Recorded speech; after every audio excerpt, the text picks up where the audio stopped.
Welcome back to, I believe we're on part 7 of the story of Edgar Sawtelle. I hope you are loving this as much as I am loving it. It's by David Wroblewski, and I tell you, every time I read this, my relationship with my dogs is more intentional. I guess that's how I want to say it. I am keenly aware of every move they make, everything they do as they look at me, as they sit by me, as they follow me, as they rub up against me or sit by my feet. I'm continually wondering from their perspective, and I hope that you are seeing some different things with your relationship with your pets too. If you are, I'd love to hear about them in the comments, hear about how this book is affecting you. Let's go ahead and get into it. This chapter is called Almondine. To her, the scent and the memory of him were one.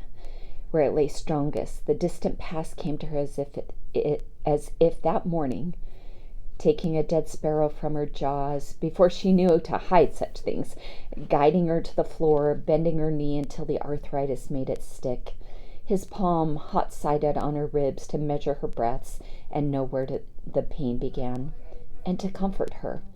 That had been the week before he went away. He was gone. She knew this, but something of him clung to the baseboards. At times the floor quivered under her footstep. She stood then and nosed into the kitchen and the bathroom and the bedroom, especially the closet, her intention to press her ruff against his hand, run it along his thigh, feel the heat of his body through the fabric. Places, times, weather, all these drew him up inside her. Rain especially, falling past the double doors of the kennel where he had waited through so many storms, each drop throwing a dozen replicas into the air as it struck the waterlogged earth, and where the rising and falling water met, something like an expectation formed, a place where he might appear and pass in long strides, silent and gestureless.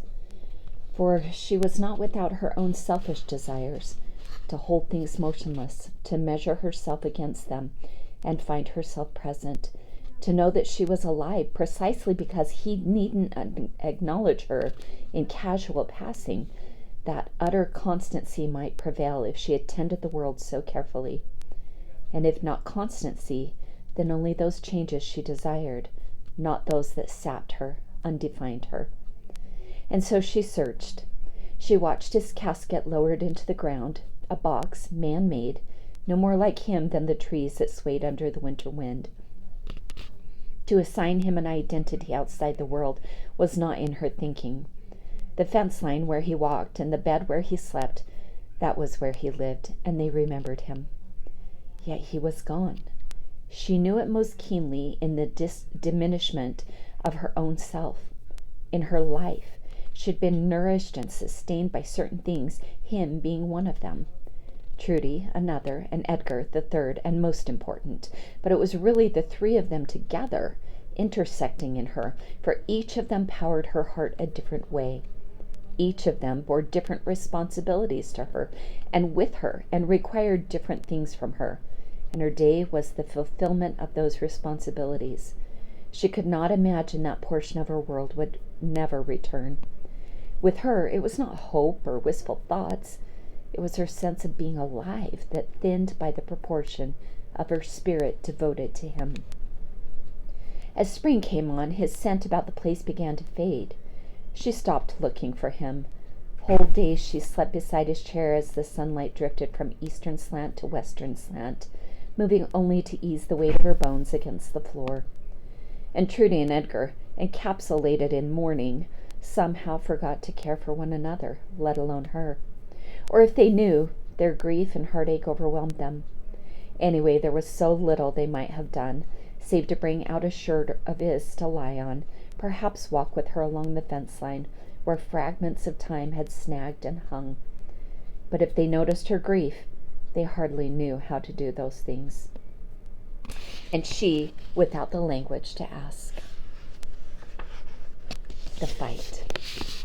His mother's cough was bad in the mornings, though it was gone by the time they'd finished chores. At school one afternoon he was called to the office. His mother had telephoned. She'd pick him up in the Circle Drive fronting the school. At first he thought nothing of it. Sometimes errands coincided with the end of school day. He waited under the long-roofed entryway as the buses revved their engines and lumbered forward. He didn't see the pickup until they were gone. His mother sat in the cab, head tipped back until a coughing fit curled her forward. He trotted up the sidewalk, watching the truck rock on its springs. When he opened the door, the heater was blasting. "What happened?" he signed. "You look terrible." "I'm not sure. I got dizzy working in the mow and went to the house to lie down. This thing has gotten..." She thumped her chest lightly, which triggered a spasm of coughing. She crossed her fists over her chest and doubled up, then rested her hands on the steering wheel. When she looked over at him, her face was shining with sweat. "I called," she began, then switched to sign. "I called Dr. Frost." "When can you see him?" She looked at her watch. 10 minutes ago." "Then go," he signed. "Go!" Dr. Frost practiced out of a converted house east of town. His waiting room contained a half-dozen chairs and a coffee table covered with ancient National Geographic magazines. A tall, narrow window had been cut into the back wall for his receptionist. Before they could sit down, the doctor appeared, sandy-haired with wire-rimmed glasses, and led Edgar's mother to an examination room. Edgar sat on the couch and looked out the windows. The sun was sinking below the treetops. A pair of jays screamed at each other from the pine trees, launching themselves into loopy, tumbling fights. From inside the exam room came an indistinct conversation. "Again, please," he heard Dr. Frost say, and another fit of coughing. A moment later, the doctor appeared at the receptionist's window. "Edgar," he said, "why don't you come back and join the party?" In the examination room, Trudy sat in the corner on a chair. Dr. Frost patted the black exam bench and asked Edgar to untuck his shirt, and he pressed a stethoscope against his ribs. "Cough," he said. Edgar exhaled a quiet gasp.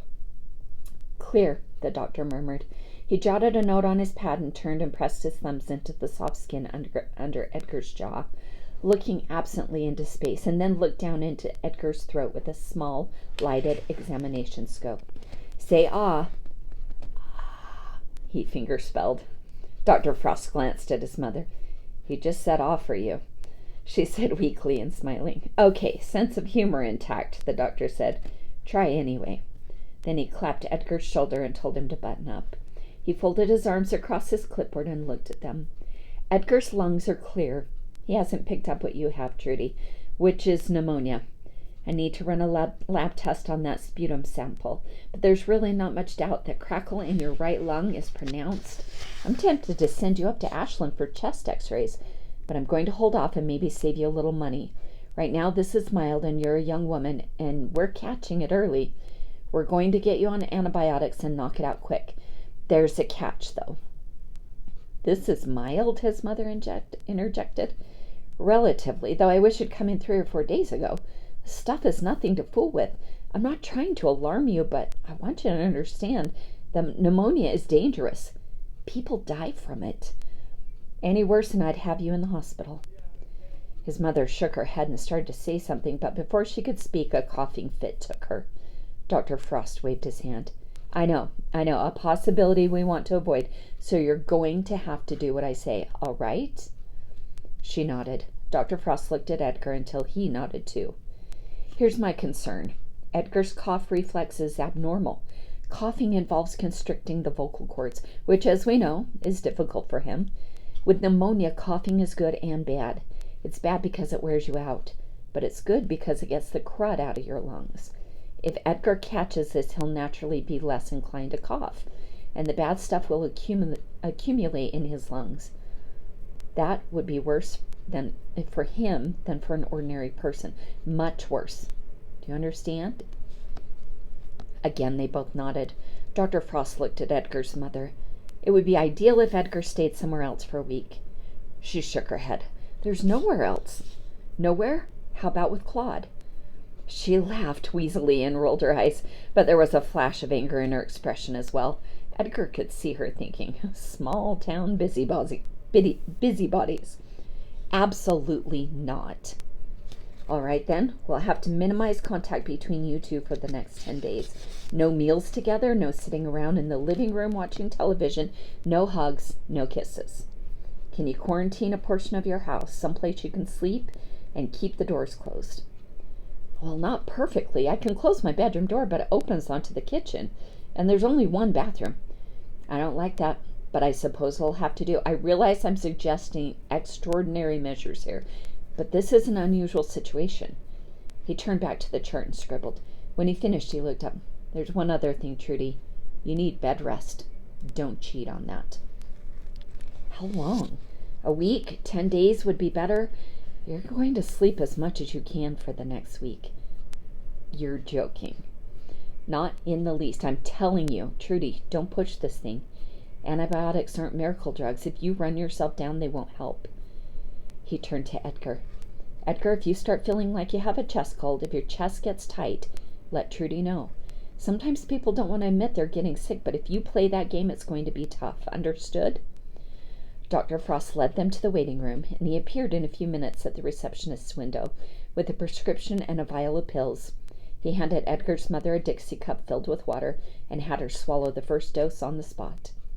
In the truck, Edgar sat listening to the whistle in his mother's breath. She frowned and turned on the radio. I'll be fine, she said. Quit worrying. They drove on, music crackling over the truck's speakers. You're going to have to do the kennel by yourself. I know.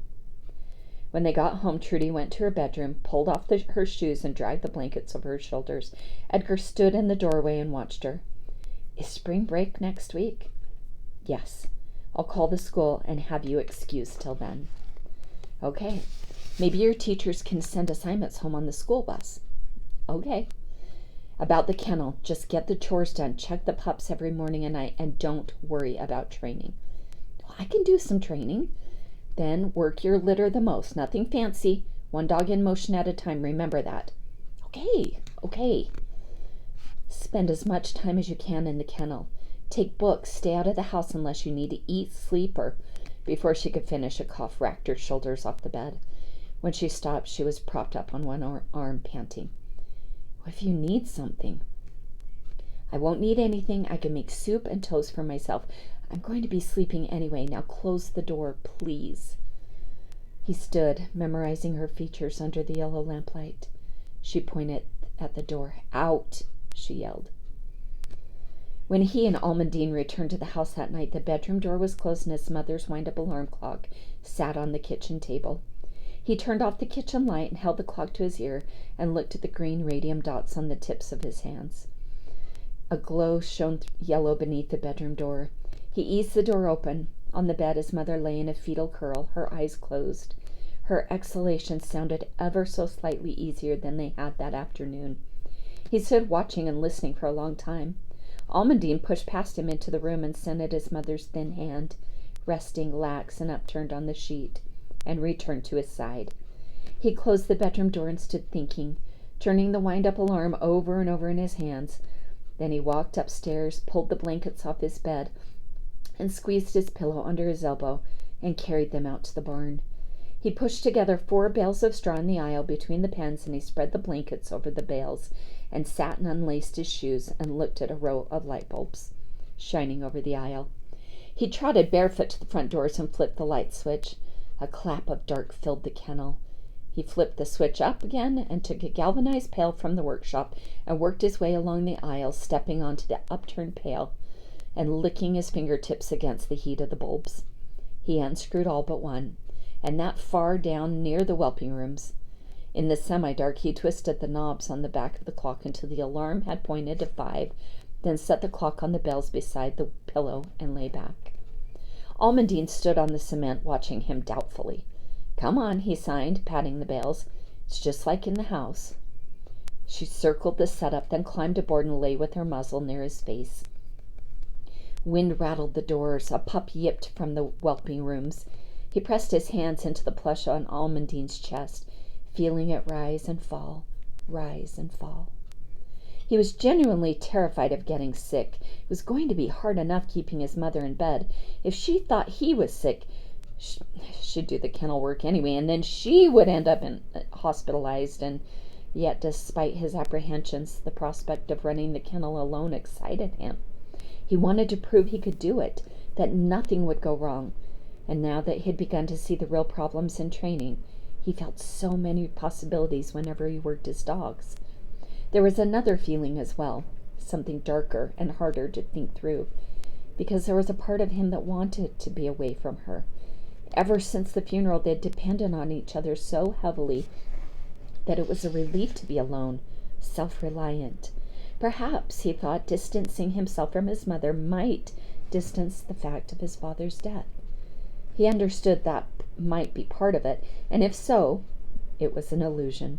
But that didn't change how he felt. He lay under the gaze of the kennel dogs, his hand on Almendine's side, and thought about being alone. While he was eating breakfast, his mother talked to him through the closed door, pausing to catch her breath at disturbing intervals. "Have you been to the barn yet?" He swung the bedroom door halfway open. She looked at him glassy-eyed. "Everything's okay. Are you okay?" "About the same. Real tired. Have you taken those pills?" "Yes," she said. "I mean, not yet. I will when I eat breakfast." "I'll make it for you." He expected her to say no, but she nodded. "Just toast and strawberry jam and orange juice. Just set it on the table before you go." He closed the bedroom door, mixed up the orange juice, toasted the toast, and covered it with plenty of jam, his heart pounding all the while. When he looked in again, she was asleep. He waited a moment, trying to decide what the right thing to do was, then knocked on the door. I'm up, she said groggily. "Breakfast is ready," he signed. "I'll check back at noon." For the next 3 days, he knew she'd been awake only because the breakfasts he prepared were gone at lunchtime, and the soup eaten when he checked at night. She must have called the school because the bus didn't slow down at their driveway. Invariably, she was asleep when he looked in on her, a book splayed out on the covers beyond her fingertips. Whenever he woke her, she seemed startled.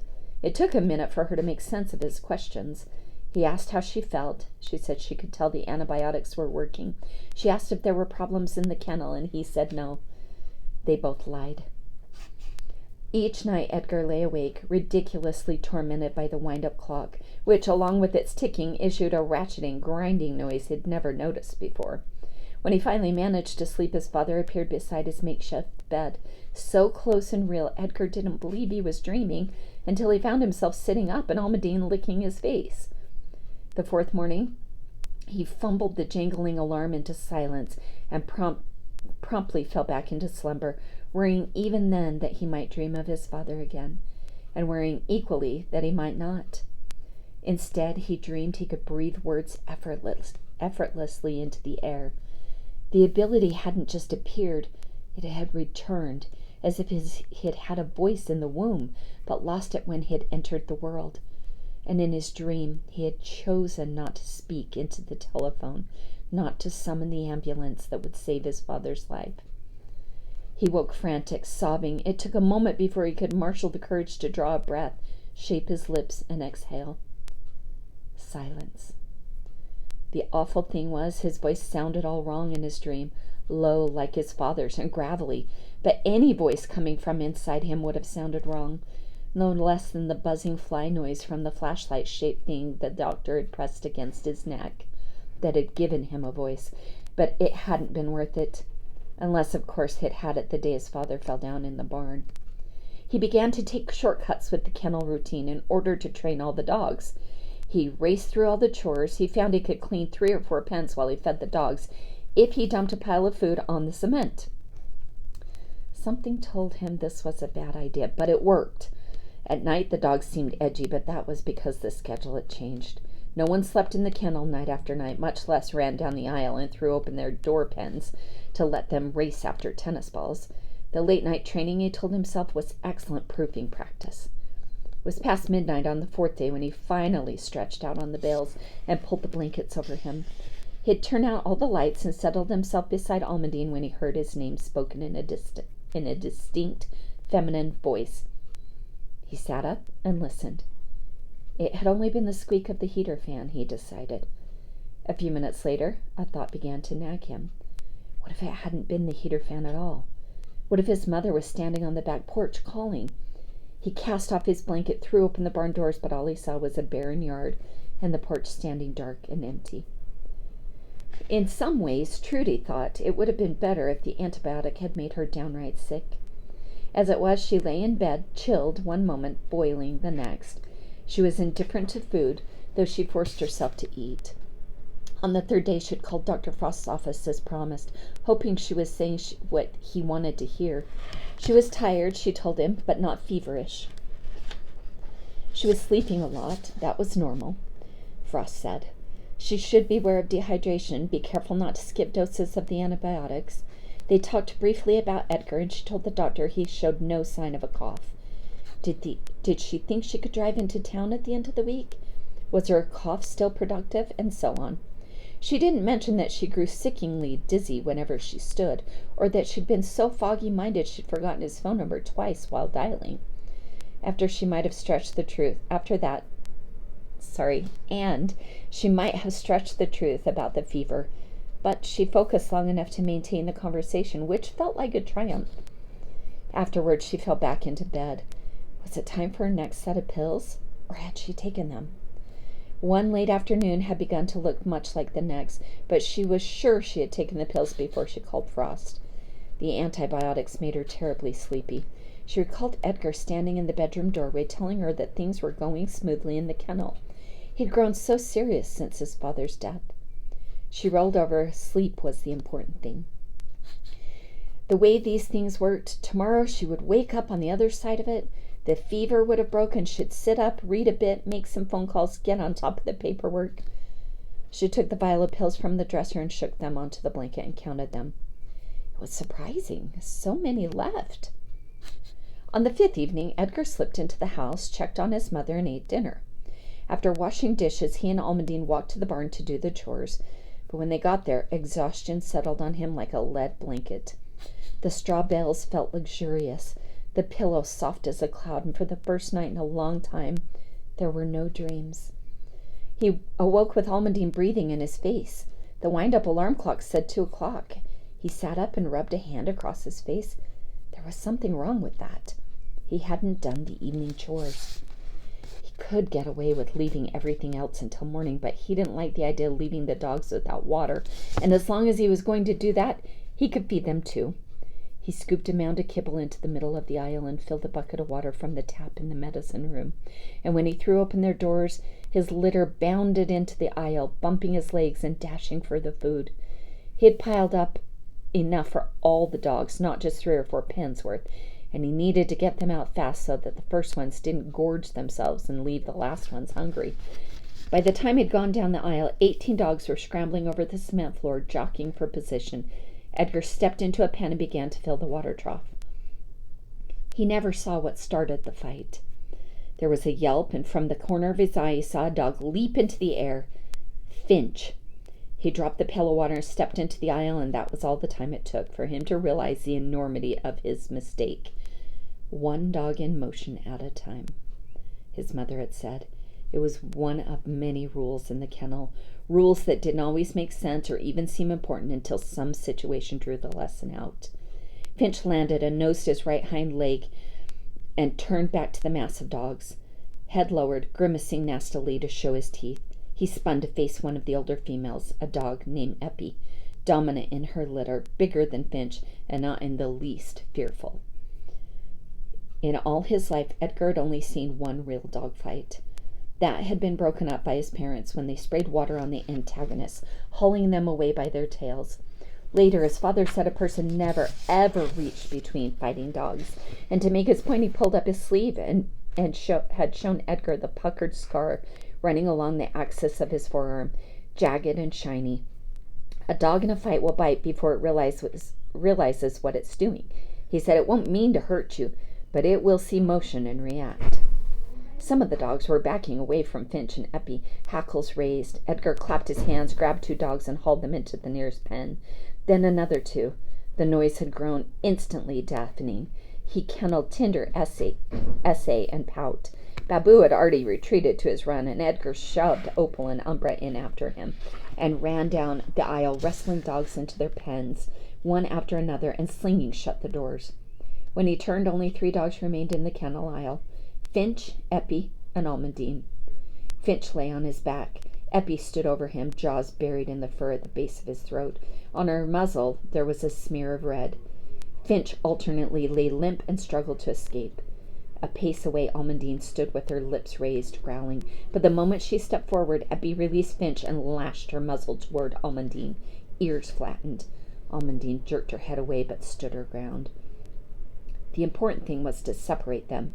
Edgar ran forward, coming at Eppie from behind. He thought briefly of kicking her to force her away, but he'd have to kick hard, maybe hard enough to injure her, and he wouldn't do that. Anyway, he was too close and running too fast, and when he reached Eppie's hindquarters, he simply threw himself at her. Later, he would try to understand it all from Eppie's point of view. Someone had appeared over her shoulder. A dog's eyes are oriented along the axis of their muzzle, with less peripheral vision than a human being. Edgar intended to thread his fingers through her collar and pin her to the ground using the momentum of his fall, like his mother sometimes did when a dog refused to down. Done right, a dog would be flattened before it had time to resist. If you had enough surprise, if you used enough force, if you got a solid grip on its collar. Edgar wound up with none of these. Eppie threw her body sideways until her hind feet skidded out on the smooth cement. She could have turned and fled, but her mind was geared toward engagement, and by the time Edgar rolled onto his side, she towered over him. All he could do was loop 2 fingers through her collar, but without his hands free, he couldn't issue a command, and Eppie wouldn't have obeyed anyway. If it was idiotic to step into a dogfight, it was suicidal to fall into one. He lay on his back, Eppie's body suspended over him, all arcs of muscle and fur, and before he could move, she stepped back, arched her neck, and bit him. In fact, she bit him twice, lightning fast. The first time her teeth barely touched his skin, as if she were taking bearings, but the second time was for real, and by then he was resigned to it, even felt she had the right. The surprise was that she restrained herself, suppressed the bite, pressure that could have crushed the bones in his forearm, checked the upward jerk that could have sliced across tendon, muscle, and vein from wrist to elbow in a track just like his father's. Instead, a flicker of recognition appeared in her amber eyes. She was a good dog, just besieged and confused, and when the point of her canine tooth penetrated his arm, she froze. Then Almondine's muzzle entered his field of vision from the right. She was taking no chances. Eppie was younger and stronger, and if Almondine had ever been in a dogfight, it was so long past that Edgar could not recall it. But Almondine didn't want to fight. She wanted Eppie off him, off her boy. She didn't bark or growl. She didn't try to bite Eppie's neck or harry Eppie into releasing Edgar's arm.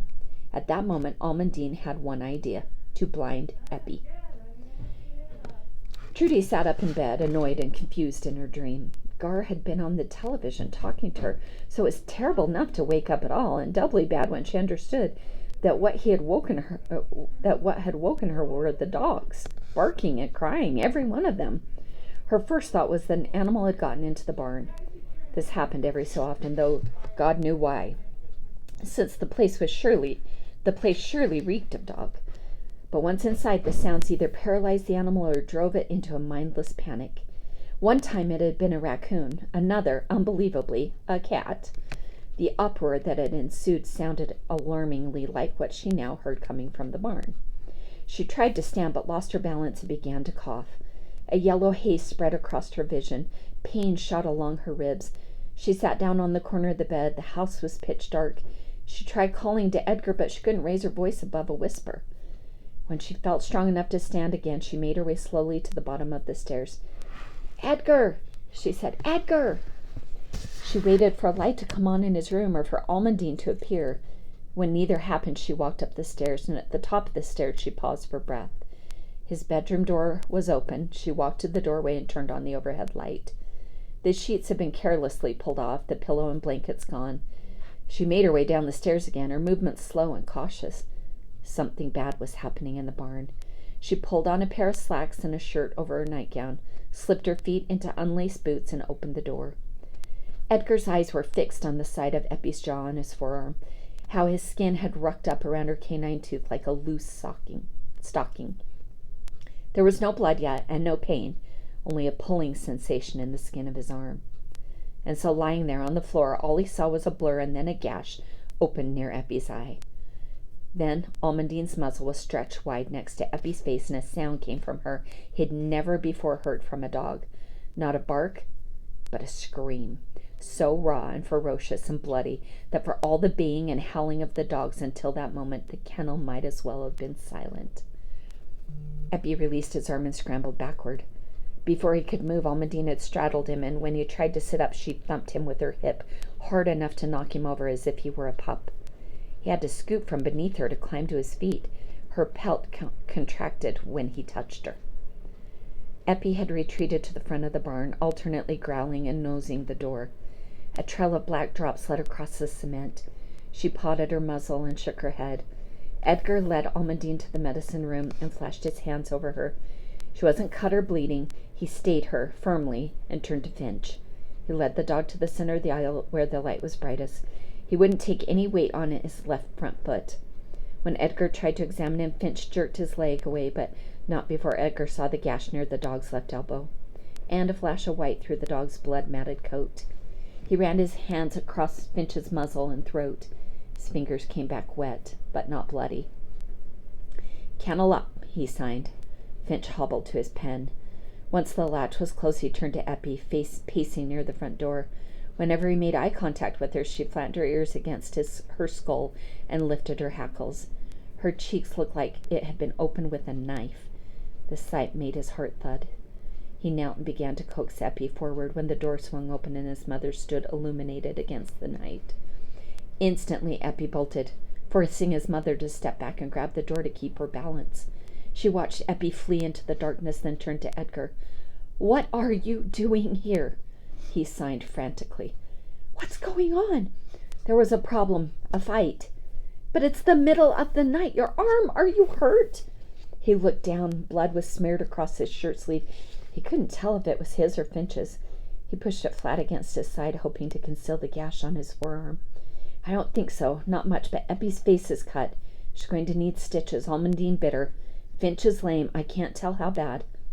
His mother teetered and corrected herself. "You shouldn't be outside," he signed. "Go back to the house." He tried to turn her around. "Oh my God," she said. "Look at your arm." "Go back to the house." "First, let's do that." "Edgar, I'm here already. I might as well stay." "No. Dr. Frost said you could end up in the hospital. He said you could die." She started to respond, but a coughing fit doubled her over. When it passed, he steered her into the night. It wasn't especially cold for spring, but neither was it warm, and he wanted to get her to the house. Then he remembered Almondine. She sat near the medicine room, watching them from the aisle. He clapped his leg, but she wouldn't budge. "Come on," he signed. "Come on. We don't have time to screw around." She took a few steps forward, then faltered and sank to the cement. He turned to his mother. "Just go," he signed. "Please." Almondine was up again by the time he reached her, walking unsteadily toward the door. He hovered alongside. "What is it?" he said. "What? What?" By the time he had slung the kennel doors closed after her, she'd regained some equilibrium, and she trotted behind his mother. He shooed them all up the porch. Once inside, Almondine lay down again, panting. He dropped to his knees beside her. "Something's wrong," he signed. She stumbled back in the barn. "Was she bitten?" "No, I checked." He slid his hand under her belly and motioned her up. He lifted her feet and flexed her joints, watching her for a wince. His mother made him describe Finch's injuries and Eppie's. She didn't ask how any of it had happened or how Almondine had been involved. She just looked at Edgar like he wasn't making sense. "We need to call someone," Edgar signed. He kicked the floor in frustration. His mother began to talk through the options. "Paige is in Florida until—" She glanced at the calendar on the wall. "It's what, Wednesday? He won't be back until Monday." "I'm not talking about Dr. Papineau," he signed. "There's no use calling that Matt and Ashland, not in the middle of the night. He'll never—" But Edgar was shaking his head. "Well, what then?" she said, annoyed. "If we can't get them in the truck, I could drive—" He lifted the telephone receiver and set it on the countertop. "Call Claude," he signed. "Call him right now." Trudy sat at the table and watched Edgar close the kitchen door as he headed out again to find Eppie. She had made coffee, hoping it would clear her head, and a cup sat on the table, issuing ribbons of steam. The overhead lights starred and sparked in the periphery of her vision. She found it hard not to squint and would have walked to the switch to turn off the lights, but she lacked the energy and possibly the balance. Something had changed. It was difficult to gauge exactly what, but every movement ached. She could draw a deep breath, but when she exhaled, there was a wheeze in her right lung. That sound transmitted through her flesh and bones. She shivered and sweated at the same time. This is the sort of thing that made people believe in possession, she thought. And she did feel inhabited, taken over, usurped by something blind and ferocious. What had Dr. Frost said about the antibiotics? How long before they took hold? The walls of the kitchen receded alarmingly. She felt a doubling, a sense of being inside her body and floating above herself at the same time. She closed her eyes to shut it out, and after a time she jerked awake. Just stay awake, she told herself, but the reason escaped her. She stood. She made her way toward the bedroom, watching it all from above, her blue and shrunken hands reaching forward, gripping the counter, Almondine lying on her side by the refrigerator, panting, the kitchen table with the now cool cup of coffee, the feed store calendar with a picture of a farm hanging by the door. How oddly the veins crawled over the bones of her fingers. She was wearing an old flannel shirt of Gar's over her nightgown. Her hair stood out in a wild tangle. When she reached the bedroom door, she stopped to look at Almondine. She'd had some sort of spell in the barn, Edgar had said, but Almondine was fine. She lay there resting, showing none of the inward look of a dog in pain. She was just old. Edgar needed to start babying Almondine, stop expecting her to have the energy she had had 5 years ago. Trudy thought of the very first night Almondine spent in that house, a bumbling 10-week-old. There'd been a thunderstorm, she remembered, and Almondine had whined half the night, frightened and lonely for her litter mates. Now her muzzle had grayed, and she couldn't stand up quickly after a long sleep. But her gaze was as steady and clear as it had ever been. That gaze was what had made them choose her out of all the other pups. Nowadays it seemed to take in more than Almondine could possibly express, and it gave her a sad, pensive look. Trudy closed the bedroom door behind her. She dragged a twist of linen across her shoulders and lay back. Someone was coming. Paige? No. Claude? There'd been a dogfight. She tried to get Edgar to explain as he maneuvered her back to the house, but he'd said he would explain later, and she lacked the strength to argue. More and more he was his father's son, so certain he was right. In the morning she would call Dr. Frost and tell him the antibiotics weren't working. There was a chance he would want to send her to the hospital. Perhaps she'd give it one more day. Claude arrived in a snouty, mean-looking car with the letters SS overhanging the front grille. Impala, said the insignia on the blue scoop of its front fender. It was a 20-minute drive from Mellon, and unless Claude had been ready to key the ignition the moment his mother called, Edgar thought it driven very fast. Claude brought the car to a halt near the barn, where Edgar stood waiting. Your mom said there was a fight, Claude asked. The odor of beer and cigarettes clung to him like a halo. Edgar handed across the note he had written in advance. Eppie is behind the barn. I can't get near her. Where is she hurt? He ran his finger along his eyebrow. Claude cupped his hands in front of his mouth and shivered and looked up at the night sky. His breath whitened in the air. He walked past Edgar and into the barn. In the medicine room, he rifled the cabinets. When he was finished, he turned back empty-handed. Is there still Prestone in the milk house? He asked. Edgar looked at him. You know, starter fluid. We used it in the tractor last fall. There was almost a full can back then. Go see how much is left. Edgar ran to the milk house and pulled the chain on the ceiling bulb. He surveyed the tangle of rakes, shovels, and hoes tilting in the corner. Rototiller, lawnmower, chainsaw. He spotted a red and yellow aerosol near a row of oil cans on a shelf, grabbed it, and ducked out. Claude met him by the door with a collar and a training lead tucked under his arm, and a large plastic bag into which he was putting a rag from the medicine room, neatly folded into a square pad. Edgar handed over the Prestone. How much we got? Claude shook the can. He clamped the bag around his wrist, pressed the nozzle against the rag. Then the bag puffed out with a fog. 99% ether, he said. He looked suddenly concerned. You aren't smoking, are you?" Edgar shook his head before he understood Claude wasn't serious. "Good thing, too," he said. "Otherwise there'd be a big flash, and you'd be able to tell all your friends about your Uncle Claude, the Human Torch." When the hiss from the aerosol tapered off, Claude extracted his hand and held the bag up. The saturated rag slid greasily inside.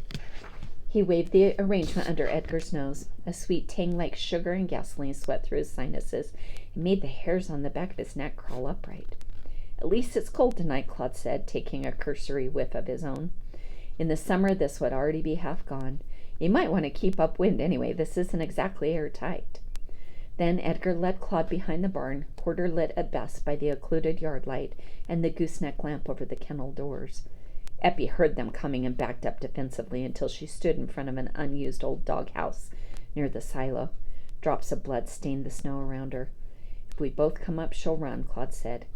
He was carefully looking at a point on the ground under a few feet in front of him. "Go around the other side of the silo." Edgar hesitated.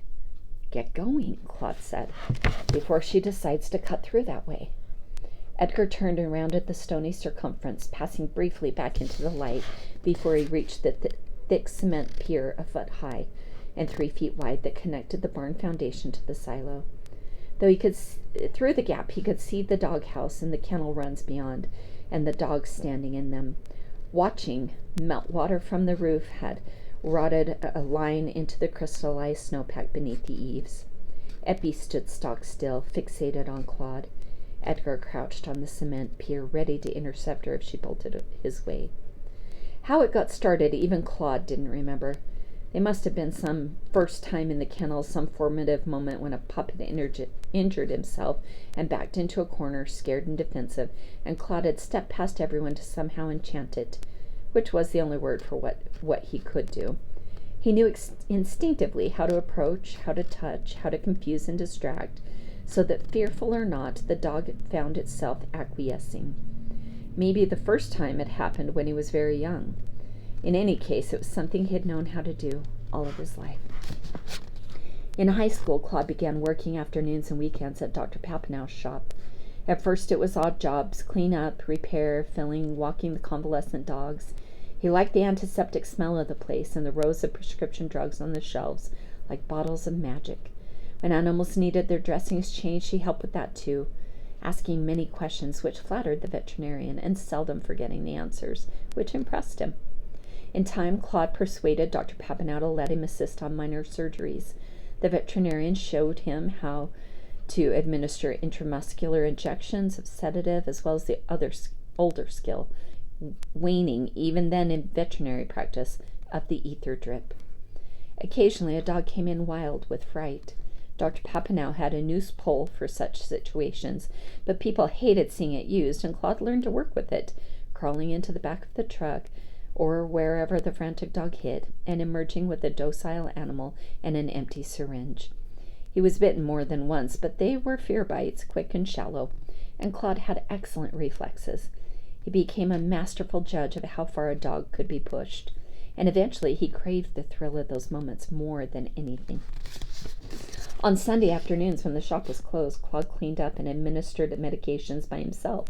He knew where to call Dr. Papineau in case of an emergency, and if, on those Sundays, a dog was boarded that Claude had taken a dislike to, when he was done with his work, he let it out to run the halls. Then he jimmied Dr. Papineau's desk for the key to the pharmacy room, prepared whichever method of sedation most interested him that day, and began to search. Once the dog was unconscious, he carried it to its pen and checked his watch. Both methods had their uses. He decided, but he was faster and more adept with the needle.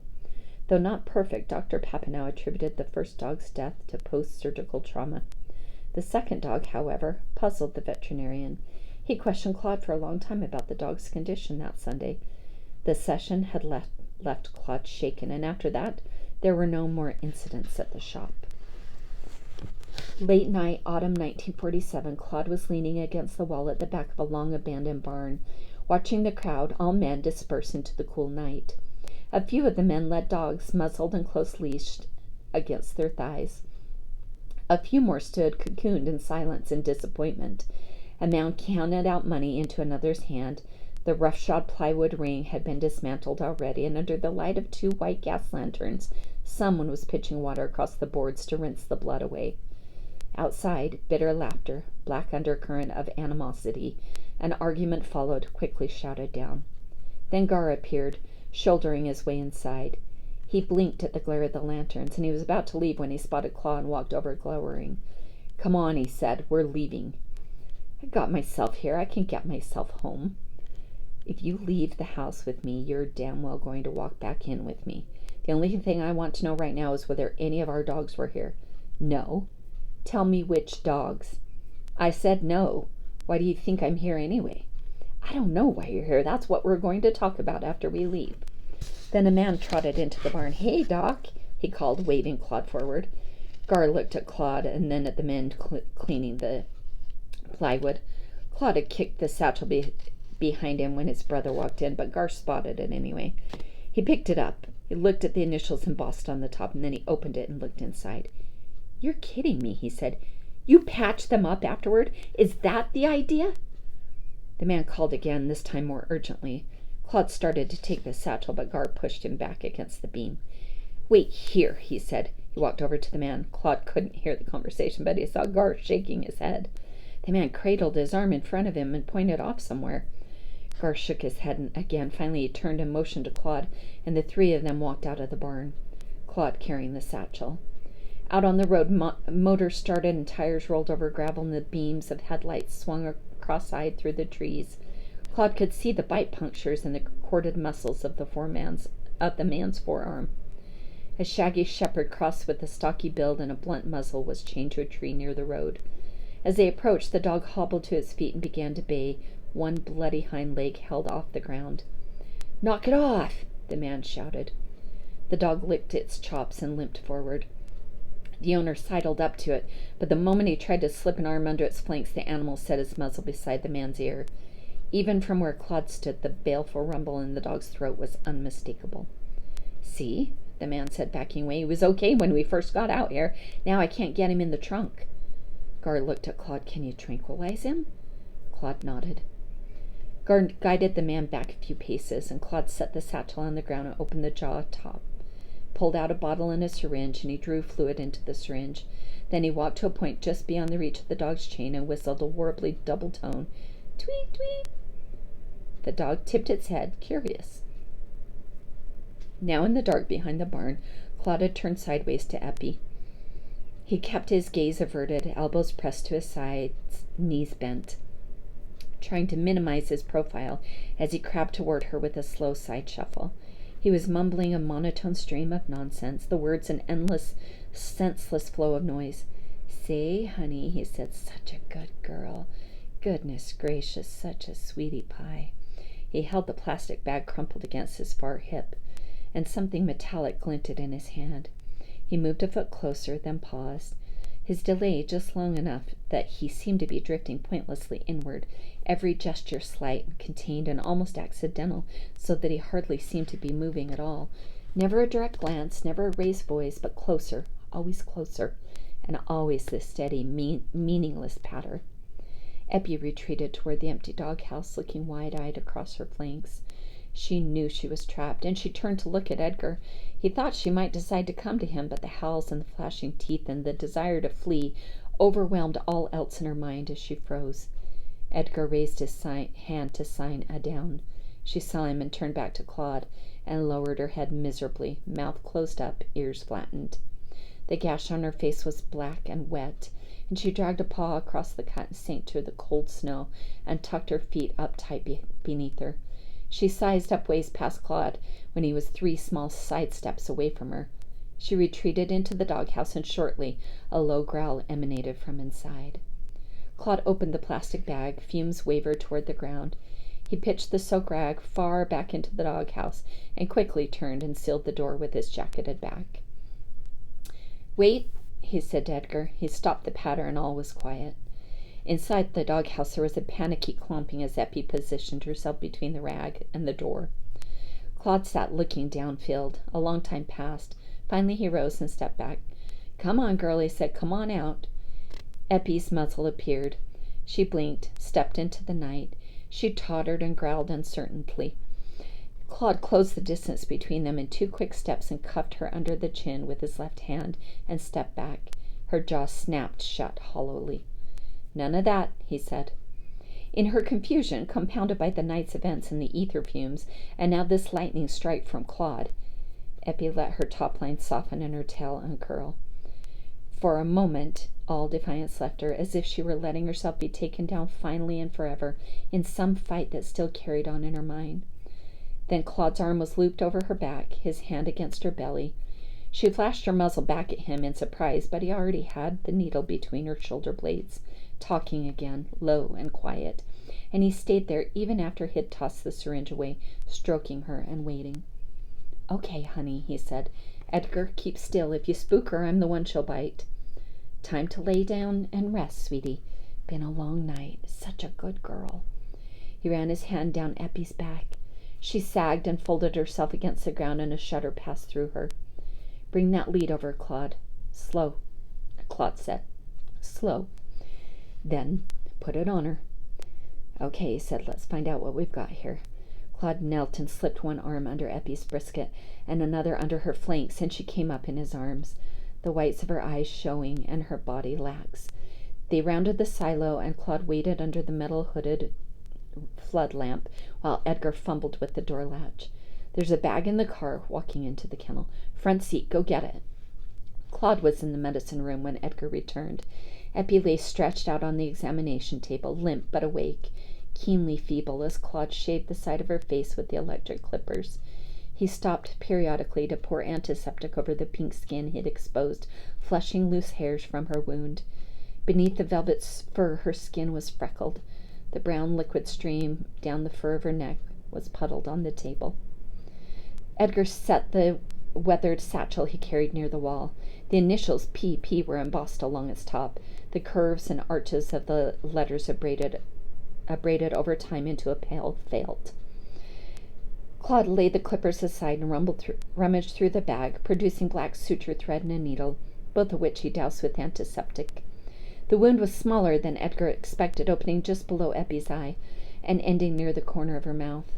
Whenever Claude applied pressure, the blood seeped from the ragged edges of the laceration, and the sight made yellow rings jitter at the edge of Edgar's vision. "You made this happen," he thought. "Stop it. Pay attention." He clenched his hands until they ached and watched. Twice, Claude dropped the needle into Eppie's fur while placing stitches. He cursed under his breath and re-rinsed it with antiseptic. "Is there another dog hurt?" Edgar nodded. "Look in that bag for a bottle of pills marked Valium." The bag sat jawed open on the floor. Edgar pulled out bottles and examined them, and then turned and held one out for Claude to see. "That's the one. Give it 2 of those and wait for me." Claude returned to his suturing. Edgar shook out the pills and walked to Finch's pen. The dog met him, hobbling gamely on 3 legs. By the time Claude carried Eppie out of the medicine room and settled her in her pen, with her head cushioned on a pair of towels, Finch had relaxed into sleep. The stitches in Eppie's face were neat and black and even. Edgar counted 12, top to bottom. Claude had smeared a glistening salve over the wound. Edgar dipped 3 fingers into the water dish and let the drops fall on Eppie's tongue and listened to the pop and hum of the clippers. By the time Claude carried Finch out, Eppie had come awake enough to lift her head and watch. She tried to climb to her feet, but Edgar ran his hand along her back and guided her down again. We'll end there today. Wow. How grateful they must be for Claude and for the experiences he does have. But how much harder must things get for them? So I loved how Almondine protected him, but sometimes in protecting one, another gets hurt. A lot to think about. I'll see you next time on Section 7 of the story of Edgar Sawtelle.